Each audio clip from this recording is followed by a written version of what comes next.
Welcome.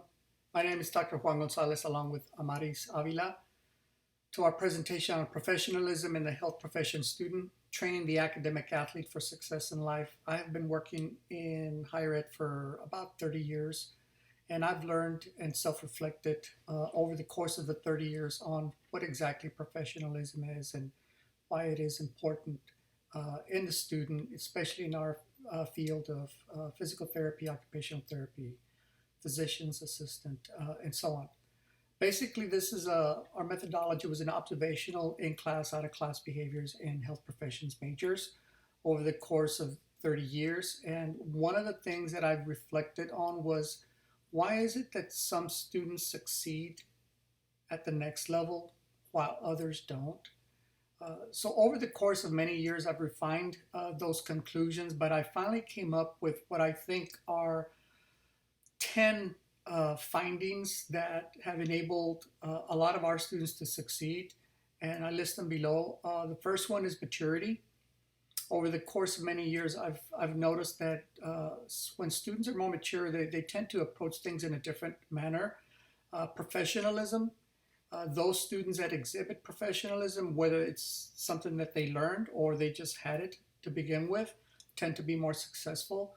A realistic understanding of their chosen careers. Many of the students that we see today are particularly young and really don't understand what field they're going into other than the superficial understanding of what physical therapy is possibly or occupational therapy. They're quite not there yet in terms of the realistic expectations within that field. The next one is ability for self-learning. The students who tend to do better are self-learners. And at the next level, whether it's physical therapy or occupation, you're going to do a lot of cohort learning. You're going to do a lot of individualized learning. So what I've noticed is those students at the undergraduate level who have that skill set tend to do better. Above and beyond classroom expectations, most undergraduates that I've seen will do the minimal work, whatever is expected in the classroom, yet the overachievers, the ones that go above and beyond what the class expectations are the ones who have been getting accepted to physical therapy school or occupational therapy school. Accepting responsibility for their own success or shortcomings, whether you're talking about Gen Z population or just in general, somebody that's younger, the more mature students tends to accept responsibility for their own mistakes or their own successes. uh, Academic grades, bridging the gap between theory and application. Those students that tend to have an easier time in bridging that gap between actual classroom theory and how you apply it in the real world to solve real life problems tend to do better. The development of soft skills, people skills, you're going into a people skills profession, whether it's physical therapy or occupational therapy or others. Yet a lot of these students are not quite at that level yet in the classroom. They don't engage, they give short answers. Uh, Developing of the people skills is something that I've noticed the ones that are successful have that already or are better at developing those things. Number nine, establishing great relationship with those that write letters of recommendations. This is another area of weakness that I've noticed is that most students don't ask for a letter of recommendation until that semester when they're actually applying for PT school or OT school from a professor that they're taking for the very first time. And I feel like it doesn't give students enough time to receive that mentorship from faculty, and therefore the faculty gets to know a little bit better.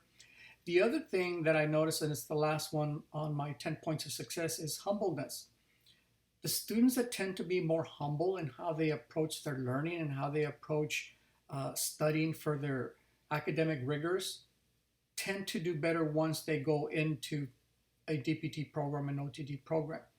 Many years ago, people kept asking me, who is the pre-PT student, who is the OT students? And nobody seemed to know that answer because nobody was tracking them. There was no formal university-led initiative to track those majors, whether they were the biology, kines, exercise science, or other, uh, what their academic standings were, from what county were they coming, what level of income were they coming from. Nobody seemed to have those answers. So I started setting up a research investigation, IRB approved, where we started looking and started quantifying who the pre-PT student was. One of the things that we learned was that a lot of these students had an unrealistic expectation of the career choice and what is required in order to gain acceptance. And a lot of these students had never been taught what professionalism is or how you attain that sort of, the sort of intangible. A follow-up study to that study was I looked at the DP2 students that were already in physical therapy school. And one of the things we learned was that the DPT students pretty much agreed that the pace with which undergraduate students are facing the rigors is much, much slower. The pace in OT school and DPT programs are much, much faster. So those rigors are much higher. One of the things that they mentioned was that professionalism needed to be taught more at the undergraduate level. I know there are faculty that teach professionalism in their courses. I don't know if that's a university-wide thing or it's just a few here and there. But one of the things that I did was when I was looking at what are the metrics that I look at in an undergraduate class, like learning accountability, professional communication, standards of excellence, sense of self, integrity. All of a sudden, when I looked at APTA, for example, the American Physical Therapy Association, and look at their core values, they almost align pretty well. I didn't cover everything, but some of the things were pretty much aligned, which made me feel a little bit good because it made me think, okay, we're kind of on the right track with preparing students for what's going to come down the road. And for the most part, the good students really take to this and they start exhibiting and learning these behaviors. One student that went on to PA program wrote in Professionalism, a Student Perspective, what her perspective was in terms of the skill that they needed to attain while in a classroom and how a faculty member goes about measuring that skill of professionalism.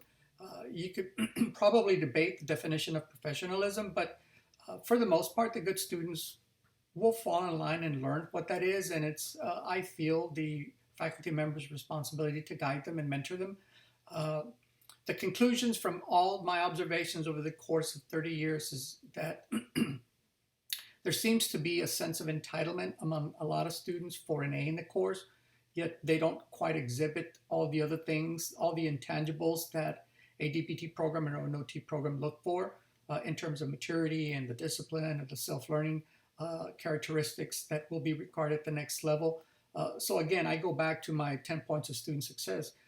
The highly motivated have impeccable notes. They read chapters. They're self-learners. They're problem solvers. They exhibit professionalism. They are respectful from day one. They communicate well. They never complain. And they never miss class. They're always there. Go figure. So over the course of 30 years, I've refined and self-reflected in what professionalism in the health profession student, and really what we're trying to do is not just prepare them for their individual careers, but for success in life. I train athletes, I train female athletes, and I have for many, many years, but then I came to the conclusion one day that I also train another type of athlete, the academic athlete. And just like an athletic athlete prepares for competition, I feel like the academic athlete also needs to be preparing for that one spot on a DPT cohort, or OTD cohort, or a PA program, but they're not training like an athlete does. So this is one of the things that I instill or try to instill in students is you have to prepare to dominate the competition. You have to prepare to be a top interviewee, whether it's OTD or DPT. And I've had a lot of success with individuals like that from many walks of life with many DPT programs across the state and the United States and OTD programs. I feel that it's a good thing to instill in our students a sense of professionalism and expect it and hold them accountable to professionalisms. And sometimes some students call it tough love, but if tough love gets you to be more successful, then so be it. Tough love is a good thing. Thank you, everybody, and I hope you enjoyed this presentation. Thank you.